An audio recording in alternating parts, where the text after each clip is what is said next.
आज 13 जुलाई 2020 सावन का दूसरा सोमवार, जिसमें हम लोग भगवान शिव, जिन्हें महादेव भी कहते हैं, उनके भक्त योगी आज बड़े मनोयोग होते हैं। मैं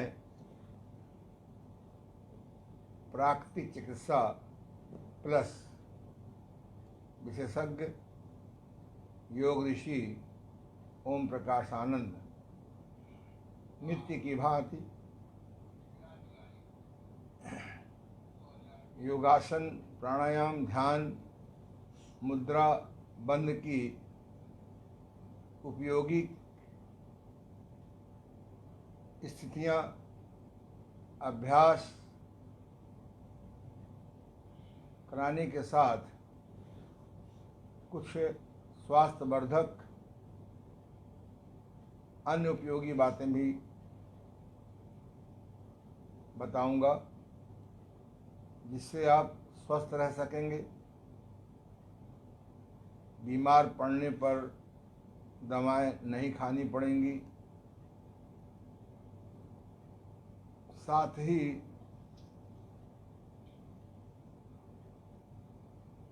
चुम्बकीय चिकित्सा के मैग्नेट थेरेपी के लोगों का आग्रह है कि नित्य एक एक प्रयोग बताते रहेंगे तो हम लोग सीख जाएंगे। कल बहुत लोगों ने फ़ोन किया कि मैग्नेट थेरेपी अगर इतनी उपयोगी है तो जन जन में पहुंचानी चाहिए। तो आइए पहले हम लोग 3 बार 5 बार ओम ध्वनि कर लें, सीधे बैठ जाएं। इस प्रकार की ध्यान मुद्रा में बैठ सकते हैं। रीढ़ सीधी रखें। ज़मीन में बैठना आवश्यक नहीं है। किसी कारण से नहीं बैठ पा रहे हैं, कुर्सी में बैठ जाइए, तख़्त पर बैठ जाइए, पर यथासंभव रीढ़ सीधी रखने का प्रयास करिए। श्वास को भरेंगे। ओम में समय थोड़ा, माँ में समय लंबा।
वैसे तो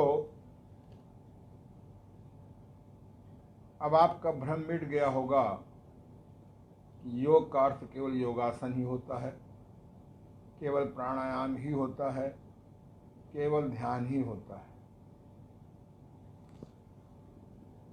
योग में एक प्रार्थना चिकित्सा भी आती है। अष्टांग योग की तरह, साष्टांग योग की तरह, प्राकृतिक चिकित्सा योग की तरह एक प्रार्थना चिकित्सा भी आती है महतत्व चिकित्सा में। प्राकृतिक चिकित्सा के 5 स्थूल चिकित्साएं हैं, मिट्टी चिकित्सा, पानी चिकित्सा, धूप चिकित्सा, हवा चिकित्सा, उपवास चिकित्सा। एक छठवां महतत्व है, छठवां तत्व है महतत्व चिकित्सा। महतत्व चिकित्सा के अंदर जप, तप, संयम, ब्रह्मचर्य, यम, नियम आदि आते हैं। उसमें एक प्रार्थना चिकित्सा भी आती है। इस प्रार्थना चिकित्सा पर बहुत प्रयोग हुए हैं, पश्चिम में भी, पूर्व में भी। अगर आपको किसी से कार्य लेना है, किसी सरकारी अधिकारी से या अपने मालिक से, तो मुंह से कहने के जगह अगर आप उसको लेटर लिखते हैं, प्रार्थना पत्र लिखते हैं, प्रार्थना पत्र आपका पढ़ लिया जाता है, उस पर आपके मन की कार्रवाई कर दी जाती है, तो आप कितने खुश होते हैं।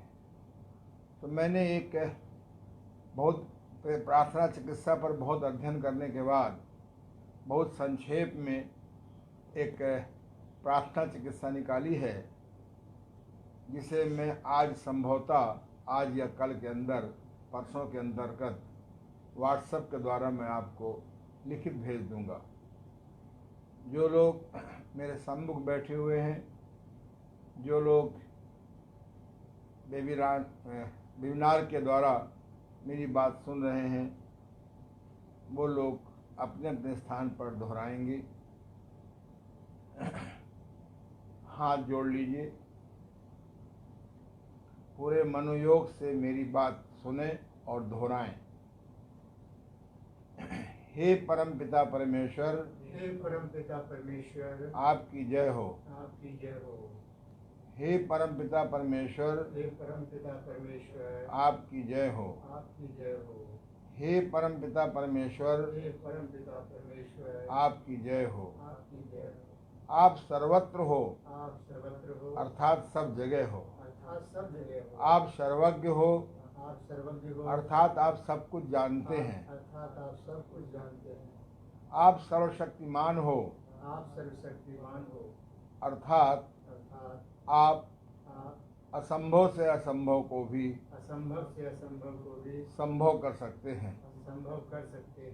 आप आप न्यायप्रिय होते हुए भी आप न्यायप्रिय होते हुए भी परम परम दयालु हैं, दयालु है, परम परम दयालु हैं, दयालु है, परम परम दयालु हैं। दयालु है।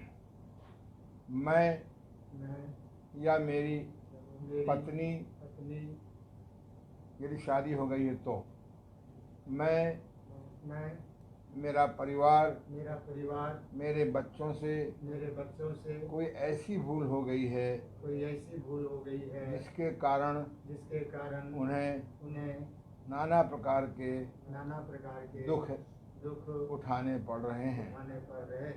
उन्हें आप क्षमा करें क्षमा करें और ऐसी शक्ति दें और ऐसी शक्ति दें कि वह भूल दोबारा न हो, जिससे मैं अपना जीवन अपने परिवार का जीवन स्वास्थ्यमय, शांतिमय, आनंदमय बिता सकूं। मैं आपसे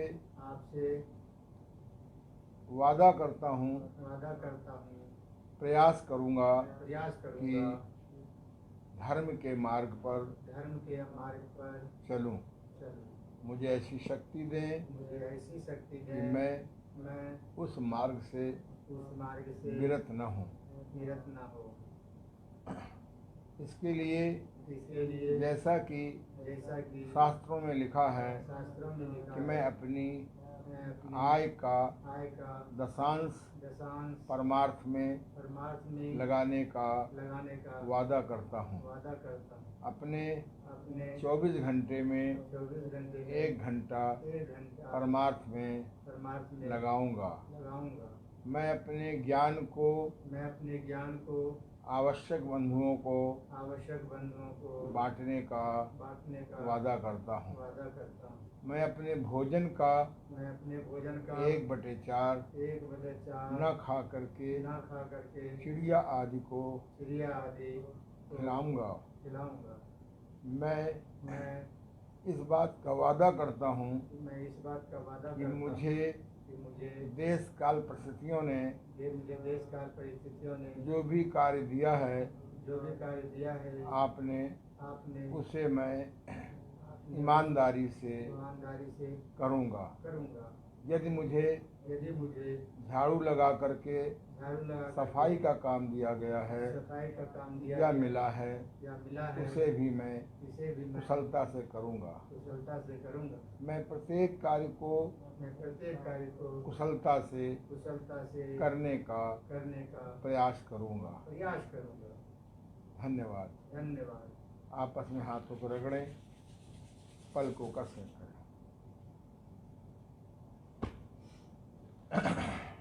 चलिए आ जाइए। आज हम लोग विशुद्ध योगासन करेंगे। इधर मुँह करोगे जी, लेटना है ना।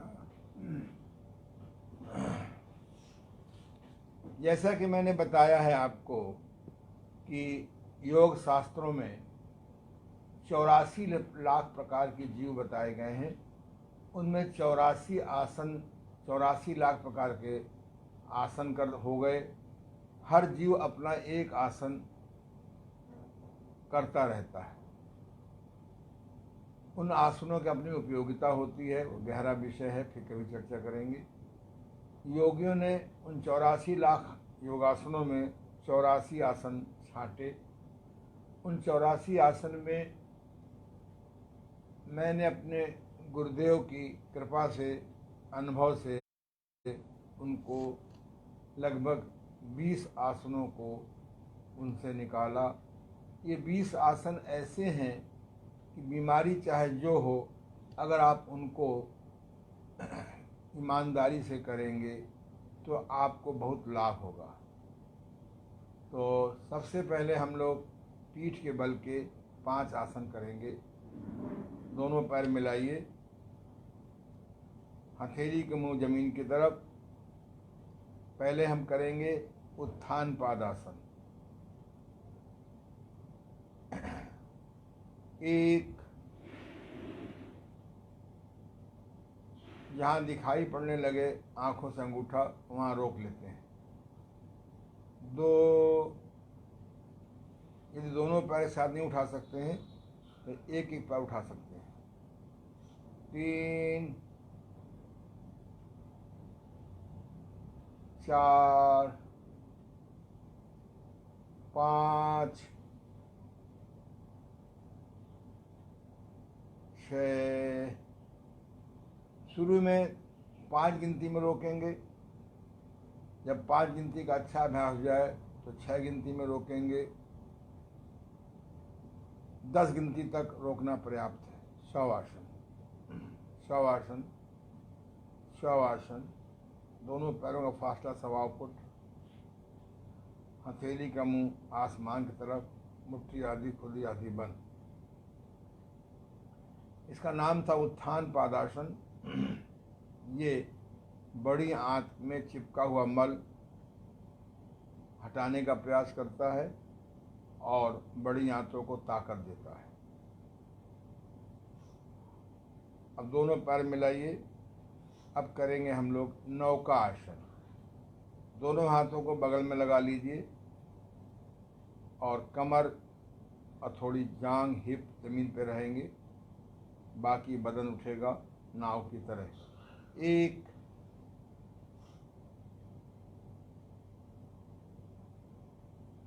5 गिनती में रुकेंगे। 2,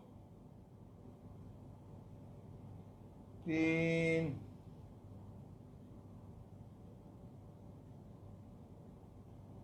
4, 5, 6। शवासन।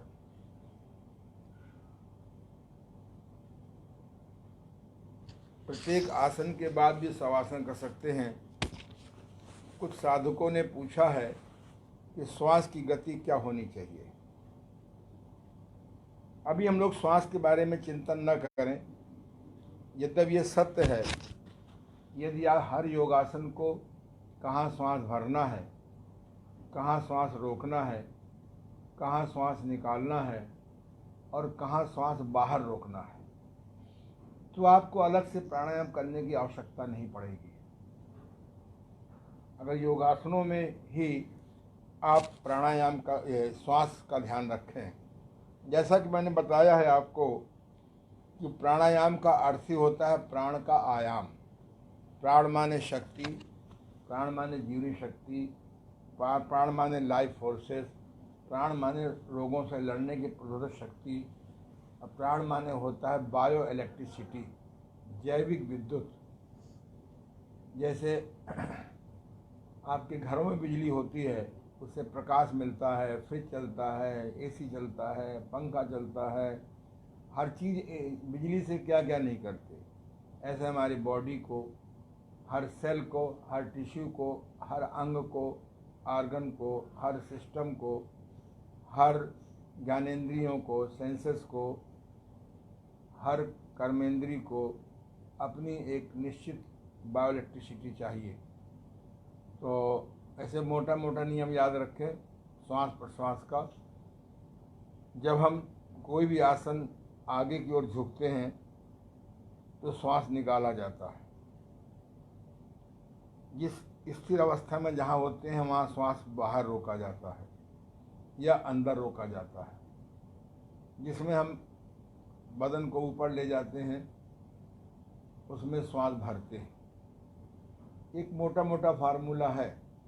अब देखिए, मैं आपको प्रयास करता हूँ समझाने का। दोनों पैर मिलाइए। उदर पवन मुक्तासन, इसमें श्वास की प्रक्रिया नहीं करेंगे, स्वाभाविक होती है। 1 2 3 4 श्वास को निकालते हुए मुंह से चोंच बना करके ठुड्डी को लगाएंगे।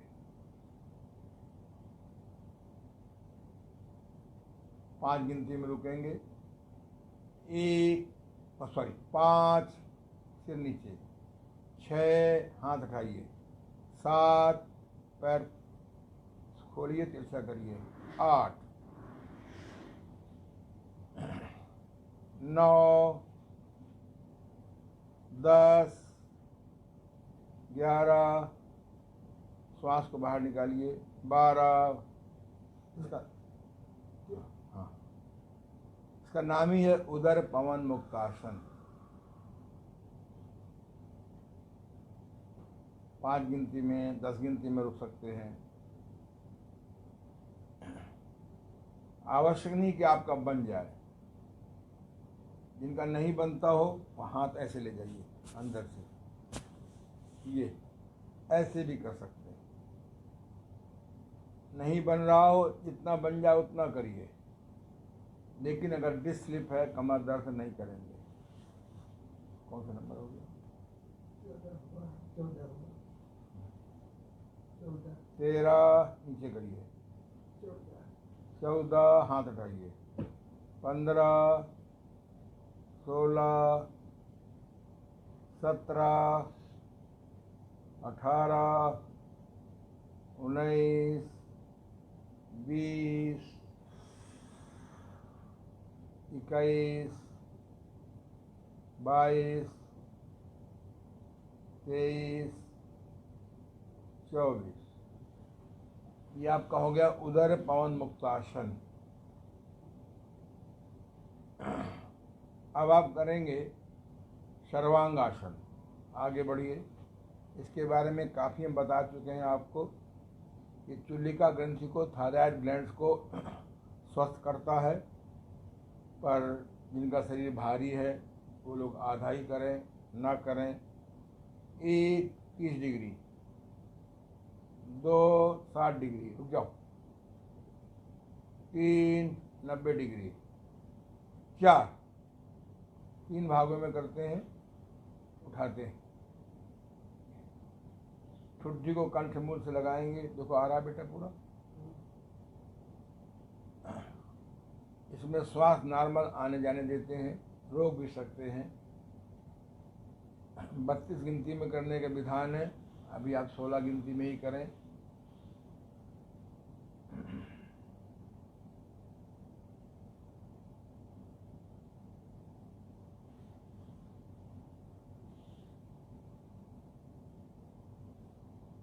छः सरकाते हुए, 7, रुक जाइए 7 रुकिए, 8 थोड़ा सा, 9 और नीचे, 10।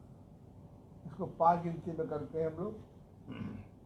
गिनती आप अपने स्टेप के अनुसार भी तय कर सकते हैं। पुनः 1, 2, 3, 4, 5।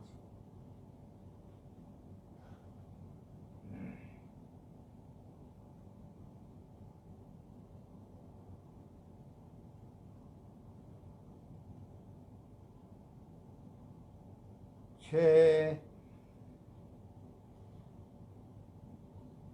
7, 8, 9, 10 शवासन।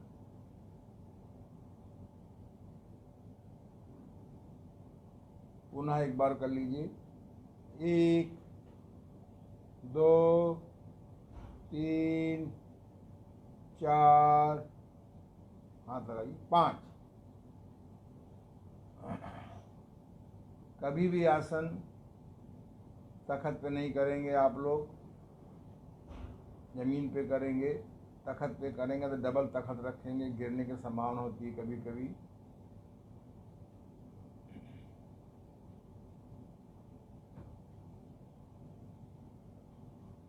बस नीचे आ जाइए धीरे से। कभी आसन करने में गिर जाएं तो किंग और क्वीन कर लिया करिए। करिए जरा किंग और क्वीन। क्वीन करिए पहले। कभी कोई झटका लग जाए किसी आसन से तो बड़े प्यार से इमीडिएट धीरे से कर लेंगे।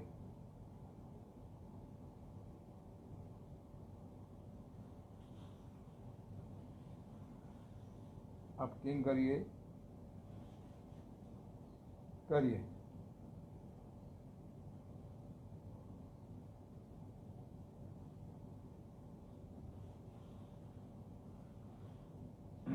बस इसका एक और आसन है, और नीचे जाइए, और जाइए नीचे, और जाइए नीचे, और जाइए नीचे, और चलते जाइए। हाँ, दीवार तक चले जाइए।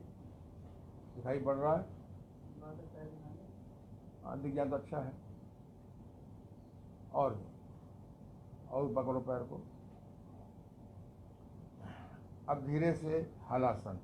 1, 2, 3, 4, बैक जाइए। ये देखिए बहुत सुंदर।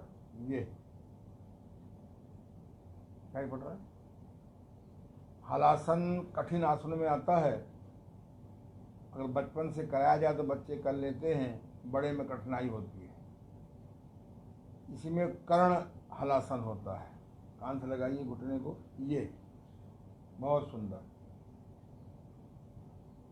दिखाई पड़ रहा है उसमें।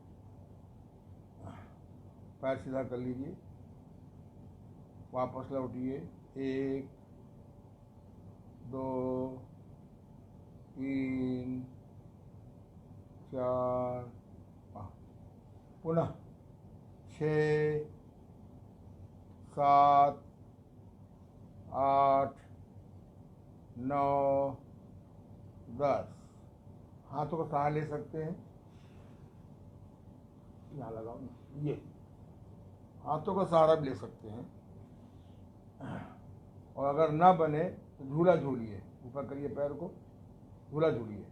ये लेकिन ध्यान रहे, सर्वाइकल स्पॉन्डिलाइटिस में, लंबर स्पॉन्डिलाइटिस में अधिक मोटापा पे ना करें। वापस लौटाइए। सर्वांगासन के बाद हलासन बनता है तो कर सकते हैं, ऊपर आ जाइए। नहीं बनता है तो ना करें। पर सर्वांगासन का जो अपोजिट होता है वह है आपका मत्स्यासन। पैर लगाइए, पद्मासन लगाइए, पड़े पड़े पड़े पड़े, ये देखिए। आप ठुड्डी शिखा को जहाँ चुटिया है उसको जमीन पर लगाइए, हाथ से पकड़िए, अंगूठे, पैर के अंगूठे को हाथ से पकड़िए। ये अगर 32 श्वास में आप सर्वांग आसन करेंगे तो 8 श्वास में से करेंगे। अगर 64 श्वास में सर्वांग आसन करेंगे तो 1/4 1664 16 में से करेंगे। अगर 8 श्वास में करेंगे तो इसको आप 2 श्वास में करेंगे। ये सर्वांग आसन का पूरक है। यद्यपि हलासन का भी पूरक आप मान सकते हैं इसको।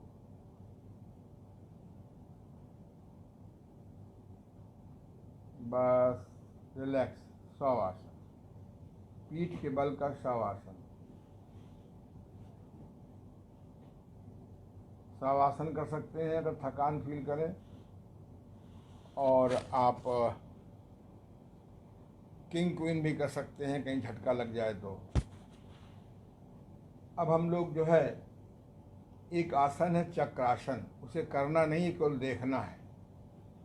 अगर आपकी बॉडी का वज़न नॉर्मल नहीं है, कुछ कम हो तो अच्छा है। और यदि आपकी नाड़ियाँ कड़ी हैं तो ना करें। इसे कहते हैं चक्रासन। कर लेते हो ना, हाथ पीछे ले जाइए, ऐसे हाथ पीछे ले जाते हैं, देखिए ध्यान से, और बॉडी को उठाते हैं धीरे से। ये प्रयास करने से आने लगता है। इसलिए छोटे बच्चों को योगासन, नीचे आ जाइए,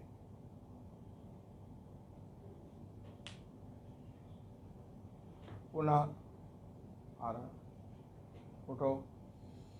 ये कठिन आसन में आता है। हमने योगासन को 5 भागों में बांट लिया है। पीठ के बल, पेट के बल, खड़े होकर, बैठकर और उल्टे होकर के। बस उनमें भी सरल योगासन, कठिन योगासन, अति कठिन योगासन। इसका नाम अति कठिन योगासन में आता है।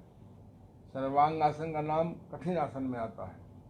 और ये उत्थान पादासन, नौकासन, ये आपका उदर पवन मुक्तासन, ये सरल योगासन में आते हैं। तो पहले ओहो लगाओ ना,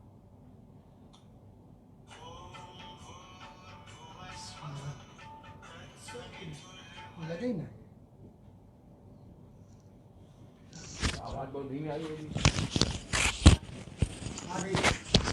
तुम क्यों बोल रहे हो? आराम से करो। चल, जल्दबाजी क्यों करते हो? शिष्य बने रहोगे तो फायदे में रहोगे भी। चलो, तो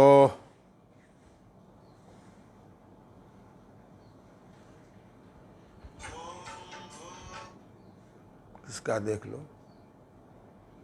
कौन भेज रहा है।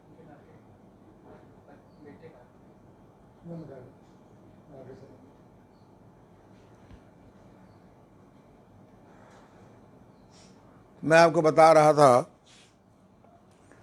कि योगासनों को पहले 3 भागों में मैंने बांटा।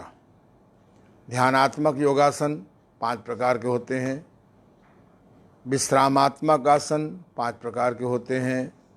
व्यायामात्मक आसन जो कर रहे हैं ये भी 5 प्रकार के होते हैं। पीठ के बल, पेट के बल, बैठकर, खड़े होकर, उल्टे होकर के। तो इनमें भी प्रत्येक में 3-3 पार्ट होते हैं। सरल योगासन, कठिन योगासन, अति कठिन योगासन। ये मेरी पुस्तक है हम लोगों की। उसमें विशेष रूप से मेरी धर्मपत्नी रेखी आचार्य पूनम जी का हाथ है लिखने में। उन्होंने बहुत ईमानदारी से, बहुत क्रमबद्ध लिखा है। इस पुस्तक का नाम है संपूर्ण 84 योगासन। ये आप बाज़ार में मिल जाती है प्रायः। मनोज पब्लिकेशन ने छापा है। तो इसके लिए आपको जो है अब इन सब आसनों के अपने लाभ हैं, उनको क्रमबद्ध बताएंगे। अब आप लेट जाइए पेट के बल, ऐसे ठीक है, इधर मुँह कर दें। चलो ऐसे करो। सर्पासन, नाखून पंजों के नाखून को, अंगूठे के नाखून को स्तन बिंदु के नीचे रखिए और पास 5 उंगली मिलाइए, अलग नहीं रखते, ये यथासंभव। मत्था जमीन पे लगाएंगे, नाभि तक के हिस्सा उठाएंगे, इसका नाम है सर्पासन। एक भ्रूमध्य में देखेंगे, 2 श्वास निकालते हुए, भरते हुए 3,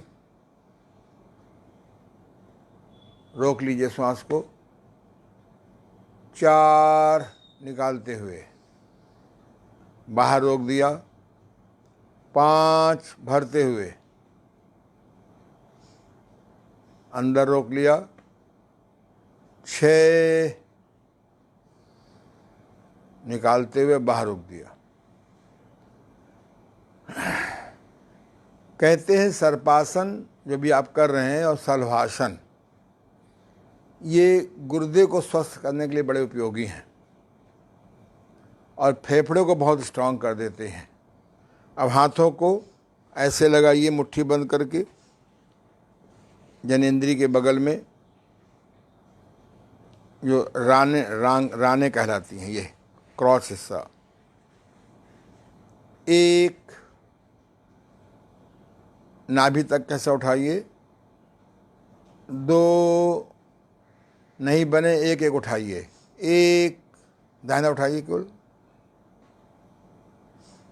2 3 4 5, घुटना नहीं मुड़ेगा, 6, एक साथ उठाइए, 1 2 3 4 5 6। अब दोनों पैर मोड़ लीजिए, हाथ से पकड़िए। ये आसन कठिन में आता है। 1, अगर बचपन से अभ्यास नहीं है आपका तो बहुत समय लगेगा आपको सीखने में। 2 3,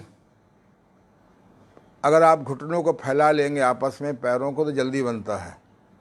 4 5 6, बहुत सुंदर। दोनों पैर मिला करिए, दोनों घुटना मिलाइए। आदर्श तो यही है, पैर पकड़िए। 1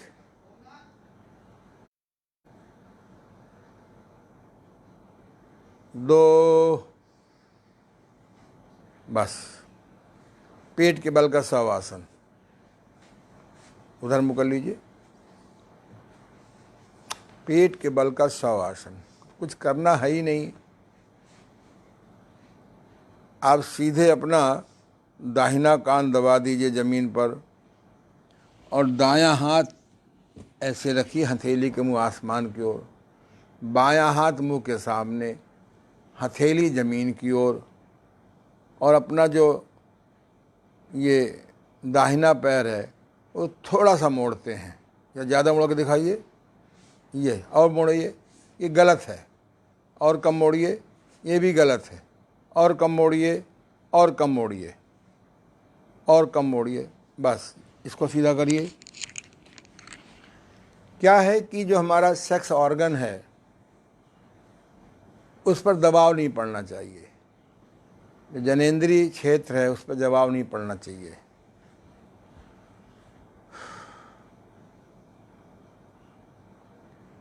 अब ये 3 आसनों का एक अपोजिट आसन होता है, पूरक आसन होता है।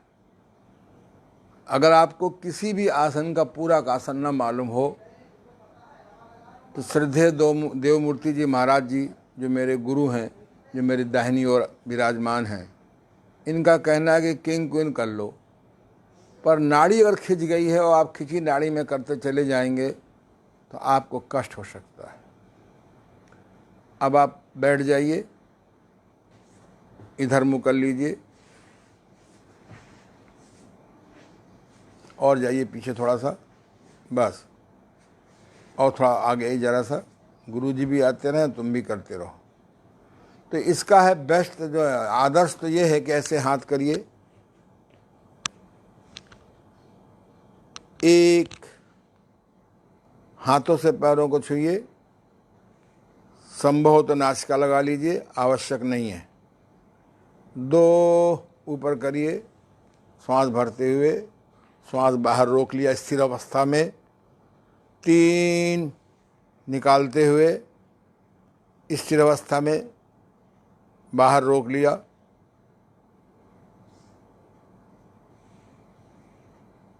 4 5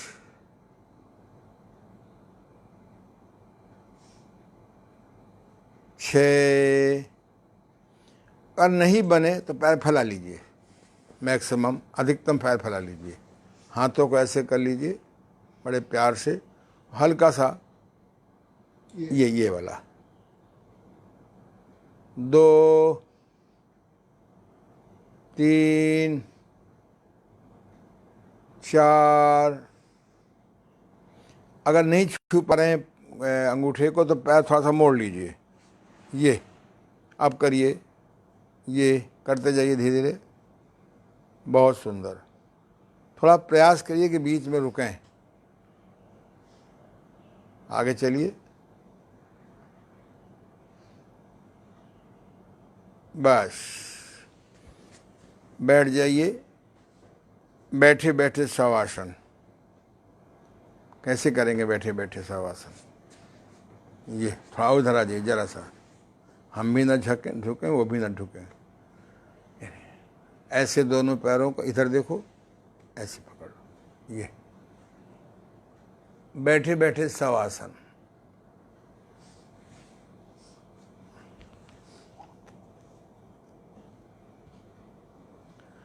आज हम लोग चलो 3 आसन और कर लो। बैठे बैठे लगाइए पद्मासन या सुखासन। तिरछा लीजिए आप, ऐसे बैठे तिरछा। ये हाथों को पीछे करिए, श्वास को, इसका नाम है योग प्रणाम, योग मुद्रासन भी कहते हैं। एक श्वास को निकालते हुए मुंह से, मत्थे को जमीन से लगाइए, नितंब, हिप नहीं उठेंगे। 2 भरते हुए आइए, ऊपर आए, रोक लीजिए। 3 4। जिनका नहीं बन रहा है वो लोग सुखासन में कर सकते हैं। बैठिए सुखासन में, प्रयास करना है कि नितंब ना उठे, हिप ना उठे, चाहे रीढ़ हड्डी ना झुके, चाहे मत्था जमीन पे लगे चाहे ना लगे। 1 हाथों को ऐसे पकड़ते हैं पीछे, हाथ उठाना जरूरी नहीं है। 2 गर्दन नहीं झुकनी चाहिए, चाहे जमीन पे लगे चाहे ना लगे। 3 4 5 6 7। बहुत अच्छा आसन है। झुकेंगे तो श्वास निकालते जाएंगे, नीचे रुकेंगे तो श्वास को बाहर रोक लेंगे। उठेंगे तो श्वास को भरेंगे, आइए भरते हुए, और ऊपर की स्थिर अवस्था में श्वास अंदर रोक के रखेंगे। प्राणायाम की 4 अवस्था होती हैं। श्वास को भरना पूरक, श्वास को अंदर रोकना शून्यक कुंभक, श्वास को बाहर निकालना रेचक, श्वास को बाहर रोकना शून्यक। चलिए अब आप उड़ान बंद करिए, पद्मासन में बैठ जाएं या सुखासन में बैठ जाएं। ये महाबंद की तरह होता है। ताकत से मुट्ठी बंद किया, बैठे बैठे ऐसे देखो, और गुदा को अंदर खींचिए, रेक्टम को अंदर खींचिए, मल मार्ग को अंदर खींचिए, जैसे घोड़ा लीद करने के बाद करता है। पेट को सिकोड़िए, जनेंद्री सेक्स ऑर्गन को अंदर खींचिए, ठुड्डी को लगाइए। इसका नाम त्रिबंध आसन भी है, त्रिबंध आसन। गुदा को सिकोड़ने को, रेक्टम को सिकोड़ने को मूल बंद कहते हैं, पेट के सिकोड़ने को उड्डयन बंद कहते हैं, ठुड्डी को कंठमूल से लगाने को जालंधर बंद कहते हैं, और जनेंद्री को अंदर खींचने को योनि बंद कहते हैं। तो गुदा संकोचन और मुट्ठी बंद करने को मुट्ठी बंद कहते हैं। इसमें एक साथ 5 बंद है। मुट्ठी बंध, गुदा संकोचन, मूल बंध, पेट संकोचन, उड्डयन बंध, जनेंद्री सेक्स ऑर्गन मध्य प्रदेश को अंदर खींचने को योनि बंद कहते हैं, कंठमूल को ठुड्डी कंठमूल से लगाने को जालंधर बंद कहते हैं। ये 5 बंद हैं। पंच बंध भी कह सकते हैं। बहुत अद्भुत क्रिया है, पर मासिक धर्म के समय औरतें नहीं करेंगी इसको। गर्भावस्था में इसे नहीं किया जाता। चलिए अब हम लोग अगला करेंगे एंटी शुगर योगासन। एंटी शुगर योगासन। वैसे एक बात बता दूं मैं आपको, अब आने वाला समय प्राकृतिक स्वास्थ्य युग का है। दवाइयाँ फेल हो चुकी हैं। 50-60 साल में दवाइयों का बहुत प्रचार बढ़ गया। हर आदमी,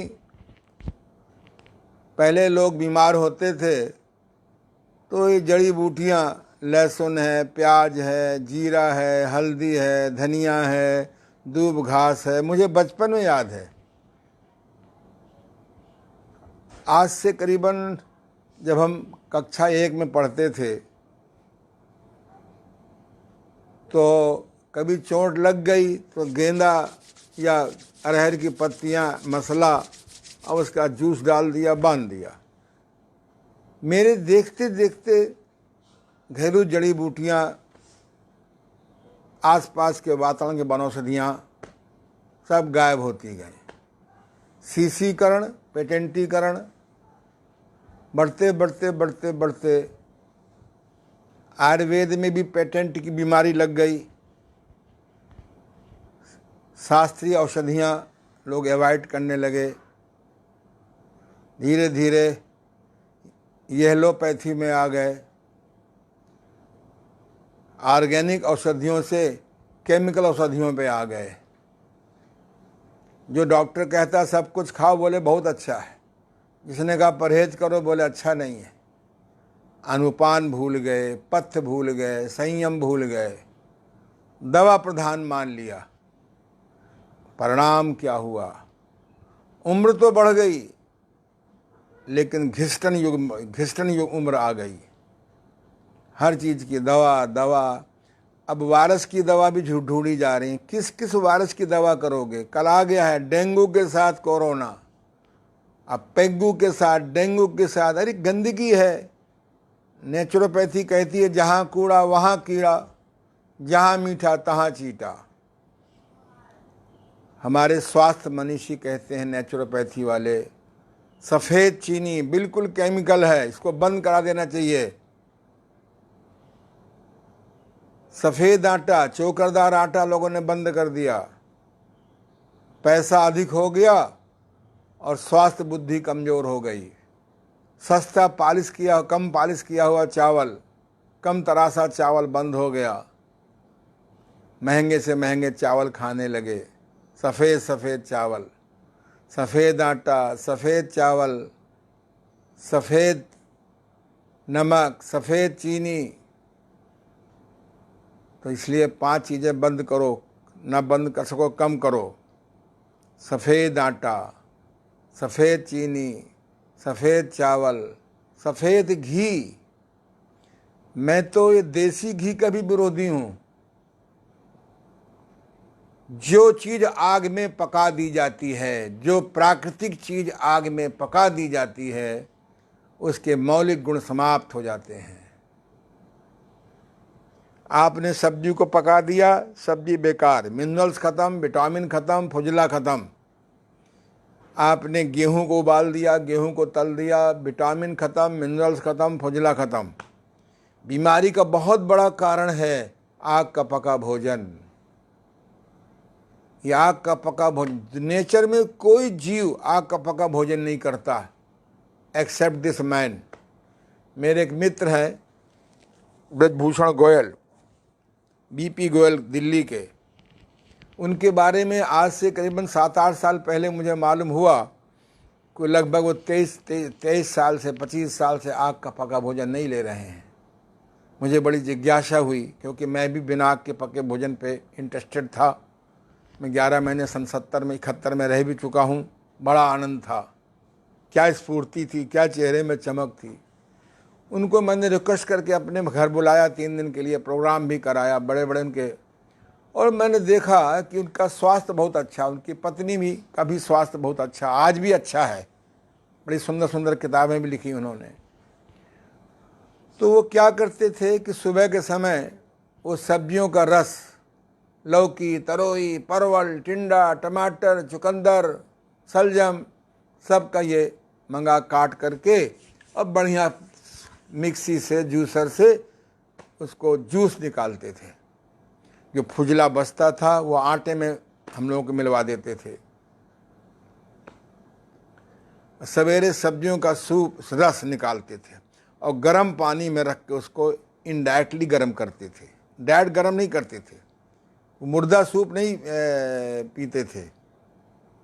जूस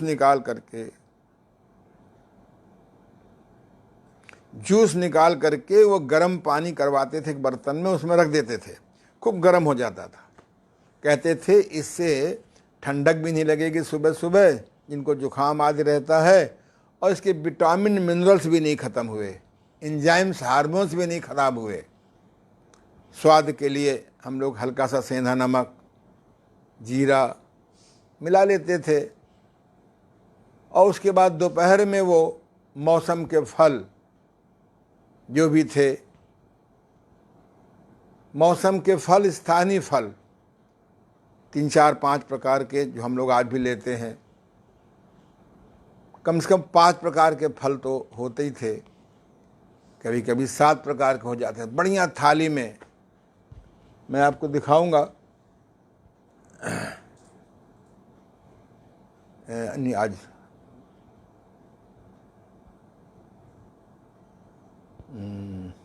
चलो कल दिखा देंगे। मैंने बनाया है उसको। और तीसरे पहर जूस निकलाते थे, मौसम्मी का, अनार का, एप्पल का। और रात में बढ़िया स्प्राउट, चना, मूंग, मूंगफली, गेहूं आदि, उड़द को छोड़ करके सब प्रकार के 3-4 प्रकार के, 5 प्रकार के, 6 प्रकार के स्प्राउट एक साथ हम लोग भिगो के निकालते थे, आज भी निकालते हैं। और उसमें किशमिश, मुनक्का, अंजीर भी डाल देते थे। अब आप कहेंगे साहब ये तो बड़ा महंगा है। महंगा कुछ नहीं है, जब बीमार पड़ोगे तब मालूम पड़ा कितना महंगा है। आपकी मैथमेटिक्स कमज़ोर है। इस प्रकार का भोजन लेने से अगर आपकी उम्र 30 साल बढ़ गई, 40 साल बढ़ गई और कहीं सरकारी नौकरी करते होगे तो 98 साल में तो आपकी 1 लाख पेंशन हो जाएगी। जब बीमार पड़ते हो 20 साल, 10, 40 साल, 50 साल पहले अकाल मृत्यु के शिकार हो जाते हो या इनवैलिड हो जाते हो, एक एक गोलियां 500-500 रुपये की, 100-100 रुपये की, 50-50 रुपये की खाते हैं। तो इसलिए ये खाना महंगा नहीं है, आपकी मैथमेटिक्स कमज़ोर है। आज मैं 71 पूरा करने जा रहा हूँ। 20 साल में इनवैलिड हो गया था, आंखों से दिखाई नहीं पड़ता था, बाल झड़ गए थे, नाक भरी रहती थी, शौचालय में पौन पौन घंटे बैठते थे, चलने में पृथ्वी हिलती थी, सुसाइड थॉट आ गया। कोई स्कूल नहीं बताता कब खाओ, क्या खाओ, कैसे खाओ, कितना खाओ, क्या करो, क्या ना करो, बस वही नौकरी वाली टेंडेंसी। बस इसलिए प्राकृतिक चिकित्सा, योग साधना, magnet therapy, herbal therapy, laughing therapy, subconscious fear निष्कासन थेरेपी, ये सारी जो डगलस थेरेपियां हैं, इनका प्रचार प्रसार होना चाहिए। मैं विवरण के माध्यम से क्रमशः सब आपको बताऊंगा। मैं ये नहीं कहता हूँ शोधन क्रियाओं के साथ अगर आप आयुर्वेद जोड़ देते हैं, मैंने खुद 5 साल आयुर्वेद का अध्ययन किया है, सब दवाइयाँ मुझे रटी हुई हैं, शोधन के साथ इमरजेंसी में प्रयोग भी करता हूँ, प्रयास करता हूँ दवा ना खानी पड़े तो हमारा जो मूंग भी दवा है, मूंगफली भी दवा है, पालक भी दवा है, लौकी भी है, ये सारी औषधियाँ हैं। हमारे चौके में लगभग 100 जड़ी बूटियाँ हैं, इनका प्रयोग करें तो हम लोग जो है धीरे धीरे चलें प्रकृति की ओर, चलें प्राकृतिक चिकित्सा की ओर, चलें योग साधना की ओर, चलें संयम की ओर। इन पद्धतियों पे चलेंगे क्योंकि मनुष्य की प्राकृतिक उम्र 145 साल है और संयमित उम्र 99 साल है। मैं ऐसे लोगों से मिला हूँ, मैं पूर्व प्रधानमंत्री मोरारजी देसाई जी से स्वयं मिला हूँ, 99 साल होकर स्वस्थ रहे। ऐसे तमाम लोगों से मिलता हूँ। तो ये जो है स्वस्थ रहना कठिन नहीं है, बस थोड़ी दिशा बदलनी है। और हमारे जैसे साधन संपन्न अस्पताल में आकर के, चिकित्सालय में आकर के सारी शोधन क्रियाएं सीखिए। बस्ती, नेति, नौली, धौती, त्राटक, कपाल शोधन, शंख प्रक्षालन। प्राकृतिक चिकित्सा में कट स्नान, महन स्नान, स्टीम बाथ, मड बाथ, धूप स्नान, मालिश, उपवास चिकित्सा, एनीमा। महिलाओं के लिए एक बहुत अच्छी क्रिया है योनि डूस। इसके करने से 100 में 99 महिलाएं बच जाएंगी होने वाले भविष्य में यूट्रस कैंसर से। तो ये मैंने चर्चा इसलिए की, किसी बहाने से आपको इस ओर मोड़ना है। अब हम लोग जो है धीरे से किंग क्वीन कर लें। चलिए, किंग क्वीन तो जीवन का अंग बना लीजिए, सवेरे उठते ही करिए। चलिए करिए धीरे धीरे। इस क्रिया को भी आप चाहें तो जब दाहिने से बाएं जाएं तो श्वास को भरते हुए आइए, और बाएं से दाएं जाएं तो श्वास को निकालते हुए जाइए। भरते हुए आइए, रोकिए, निकालते हुए जाइए, बाहर रोकिए, भरते हुए आइए, रोकिए अंदर कुछ देर, निकालते हुए जाइए, बाहर रोकिए, कुछ देर रहिए, आइए। करिए ऐसे, श्वास को भरते हुए आइए, अंदर रोके रहिए, फिर निकालते हुए जाइए और बाहर रोके रहिए। इसमें रुकना पड़ता है थोड़ा सा। श्वास को भरना, प्राणायाम में पूरक कहलाता है। श्वास को अंदर रोकने को कुम्भक कहलाते हैं प्राणायाम में, निकालने को रेचक कहते हैं, बाहर रोकने को शून्यक कहते हैं। अब हर योगासन के साथ ये पूरक, कुम्भक, रेचक, शून्यक कर सकते हैं। अलग से प्राणायाम करने की जरूरत ही नहीं पड़ती। फिर भी मैं विरोधी नहीं हूँ प्राणायाम का। प्राणायाम ऐसी क्रिया है, अगर आप प्राणायाम करें, भोजन सुधार करें, शोधन क्रियाएं साथ में करें तो आप हनुमान जी की तरह उड़ने लगेंगे। पर हनुमान जी की तरह आपको फलाहार भी करना पड़ेगा। चलिए करिए। हनुमान जी पूर्ण योगी थे, 8 सिद्धियां थी, 9 निधियां थी। जरा ले आइए हमारे हनुमान जी को, ये देखिए।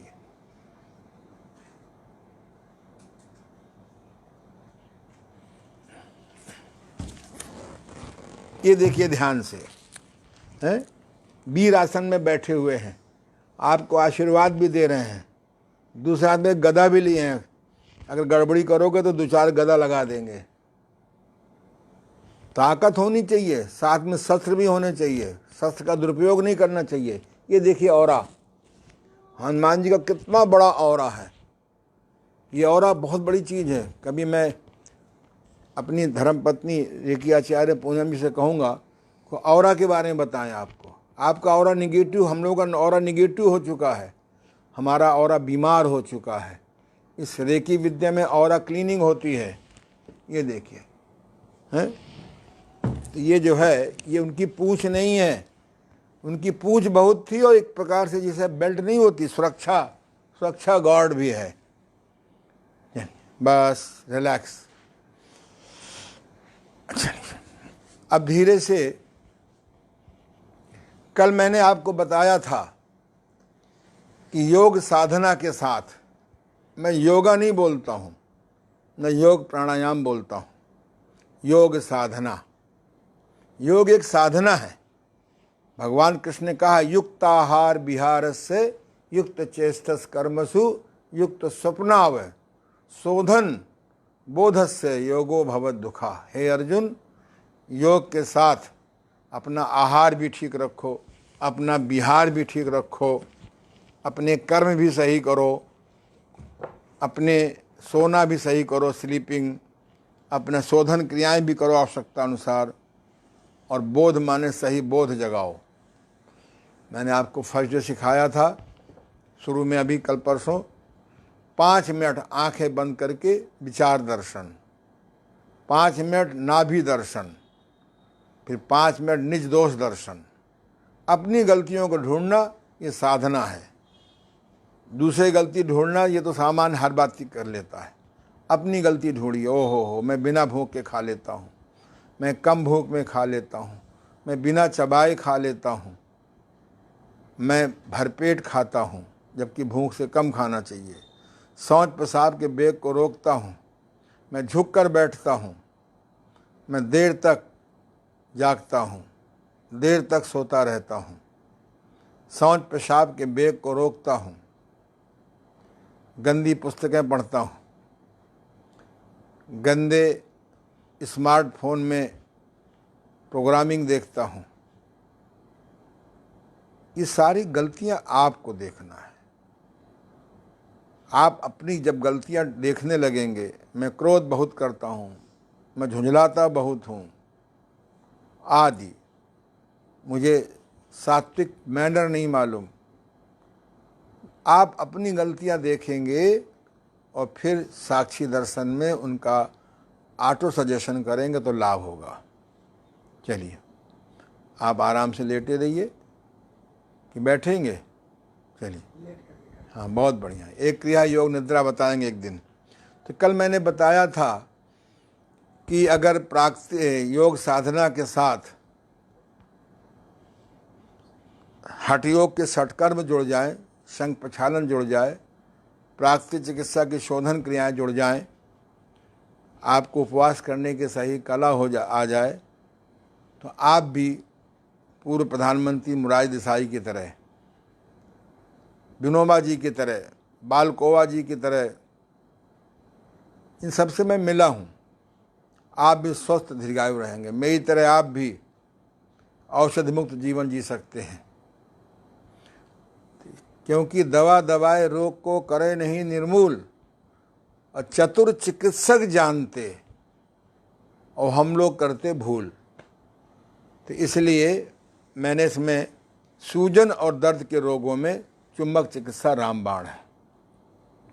मैंने बताया था कि आपके घर में सोना है, चांदी है, फर्नीचर में पैसा खर्च करते हो, जाने कहाँ कहाँ खर्च करते हो, दवाइयों में खर्च करते हो, टेस्टिंग में खर्च करते हो, ऑपरेशन में लाखों रुपए खर्च कराते हो।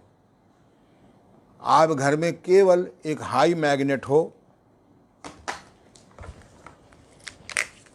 एक हाई मैग्नेट कहलाता है, जोड़ा होता है। दूसरा प्रीमियर मैग्नेट हो, मीडियम मैग्नेट भी कहते हैं। तीसरा स्मॉल मैग्नेट हो। चौथा जो है और इसका छोटा मैग्नेट होता है, और छोटे छोटे ये बहुत कम पावर के। एक होती है वाइब्रेशन मशीन, कल आपको दिखा देंगे। ये 5 चीज़ें आप घर में हों तो आप सभी प्रकार के सूजन और दर्द आप ठीक कर सकते हैं। एक बीमारी है, कभी कभी बचपन में बच्चे गिर जाते हैं, कुछ चोट लग जाती है, उस चोट की वजह से ट्यूमर फार्मिंग शुरू हो जाती है, और जब 30, 40, 50 साल की उम्र में आते हैं तो बड़े बड़े ट्यूमर बन जाते हैं, तो उनको मिर्गी आने लगती है। बच्चे गिर ही जाते हैं, मैं भी गिरा हूँगा, मुझे भी याद है कि यहाँ पर मुझे बहुत भयंकर चोट बचपन की थी, मेरी याददाश्त कुछ गिरने लगी, लेकिन मैं चुंबक चिकित्सा का मैंने प्रयोग किया, फिर लौट आई। तो मैंने तमाम प्रयोग किए हैं। ये आपका चुंबक है, ये नॉर्थ पोल है, नीला है, नीला माने ठंडा, ध्यान दो बेटा, और अरविंद जी, और सीधे बैठ जाओ, तुम भी ध्यान दो, ये नीला है। इसमें तरंगें निकलती हैं, जो वेव्स निकलती हैं वो कोल्ड होती हैं, और इसमें लाल यानी इसमें गर्म तरंगें निकलती हैं। इसका नाम होना चाहिए magnetic waves therapy, iron magnetic waves therapy. इसमें जो है, अगर आपको जैसे 2 प्रकार का तेल आता है, ठंडा तेल सिर पे, गर्म तेल। अगर सिर में गर्मी बहुत है तो ठंडा तेल लगाएंगे, अगर सिर ठंडा है तो गर्म तेल लगाएंगे। तो प्रायः जो है इसका नियम होता है ये, आप बड़ी उम्र के हैं तो हाई मैग्नेट, मीडियम उम्र के हैं तो मीडियम मैग्नेट, और छोटी उम्र के हैं तो छोटा मैग्नेट, अति छोटे हैं तो अति छोटा मैग्नेट। मैग्नेटिक की पावर बढ़ानी हो, एक वाइब्रेशन मशीन मैंने बनाई है, बनाई तो मेरे गुरुओं ने है, उसको मैंने मॉडिफाइड किया है और सरलीकरण किया है और सस्तीकरण किया है। तो आप ऐसे जो है, इसका एक नियम होता है, ऊपर नॉर्थ नीचे साउथ। तो हम ऐसे हाथ से पकड़ लें अपने आप, और ऐसे धीरे धीरे जो सिर का जो बीच का हिस्सा है, ऐसे धीरे धीरे लगभग 1 मिनट घुमावें, clockwise, anti clockwise, clockwise, anti clockwise, सीधा उल्टा घुमाते रहिए घड़ी देख के लगभग 1 मिनट। तो इसमें खून संचार बढ़ जाएगा, बायो एनर्जी का प्रवाह बढ़ जाएगा, वहाँ सूजन होगी तो सूजन गायब हो जाएगी, वहाँ दर्द होगा तो दर्द खिंच जाएगा, उसकी मैग्नेटिक पावर कम होगी तो मैग्नेटिक पावर मेंटेन हो जाएगी, वहाँ की सेल की, वहाँ की कोशिका की, वहाँ के ऑर्गन की। और जब ऑक्सीजन, जब खून संचार बढ़ेगा, बायो इलेक्ट्रिसिटी बढ़ेगी, तो वहाँ ऑक्सीजन अपने आप बढ़ जाएगा। थोड़ा बड़ा राउंड मार दीजिए,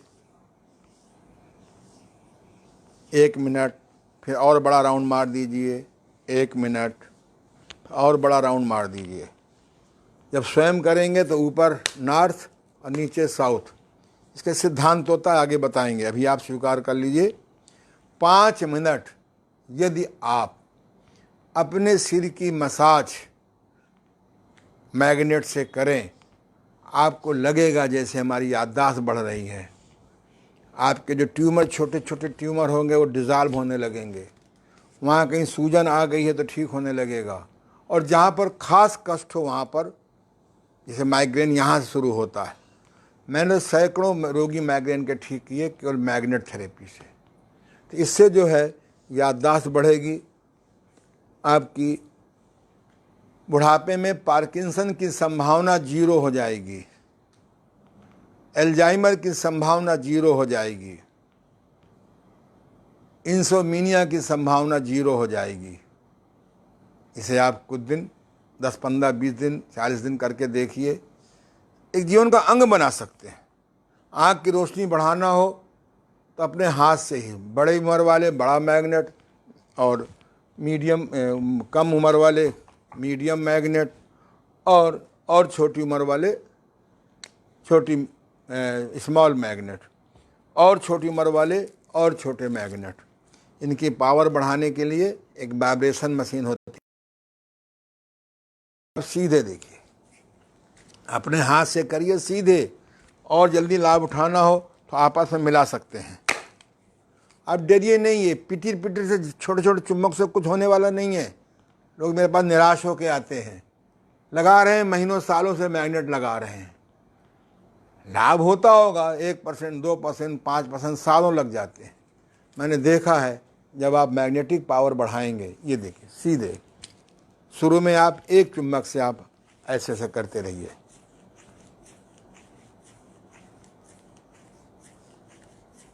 5 मिनट करके देखिए, अद्वितीय लाभ मिलेगा आपको।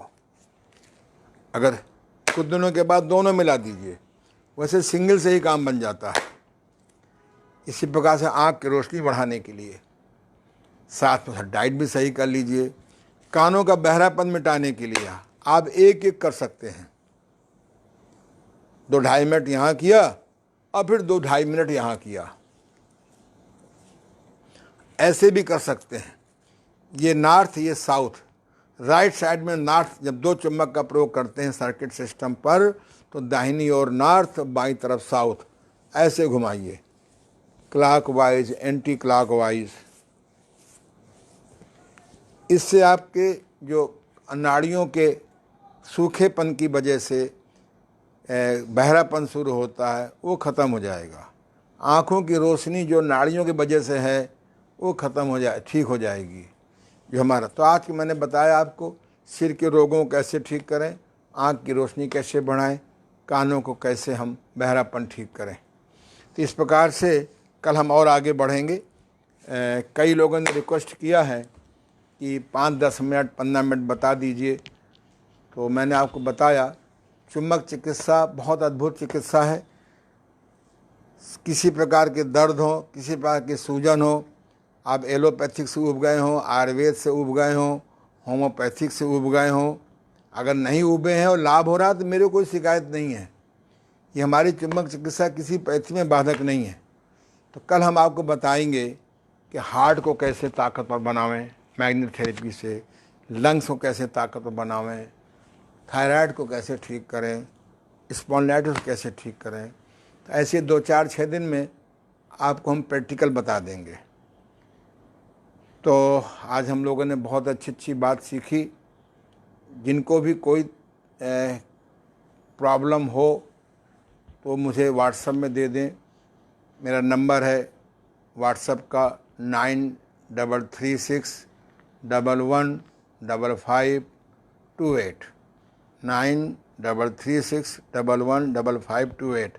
आजकल तो बताने की जरूरत भी नहीं है नंबर, आप हमारी वेबसाइट से निकाल लीजिए। आप गूगल बाबा से कह दीजिए, मेरा नाम बोल दीजिए, ओम प्रकाश आनंद, योग वाले, कानपुर, तो आपको ढूंढ के दे देगा।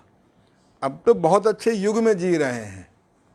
इतना अच्छा तो सतयुग में भी नहीं था, द्वापर में भी नहीं था, है त्रेता में भी नहीं था, जितना अच्छा आज युग जी रहे हैं। बहुत अच्छे युग में जी रहे हैं। हमारे देखते देखते कितनी सुविधाएं हो गई, कितनी सरलताएं हो गई। बस आपको दिशा बदलनी है, थोड़ा सा नेचर की तरफ चलें। Simple living, simple thinking, simple eating, a simple living. धीरे धीरे सरलता की तरफ चलें। मोर इच्छा मोर दुख, कम इच्छा कम दुख। नो इच्छा संभव नहीं है। अधिक धन अधिक दुख, कम धन कम दुख, नो धन दुख है दुख। तो हमको मध्यम मार्ग चलना पड़ेगा। चलिए सीधे बैठ जाइए और हम लोग 5 मिनट बाकी है, कल की तरह दोहरा लें हम लोग।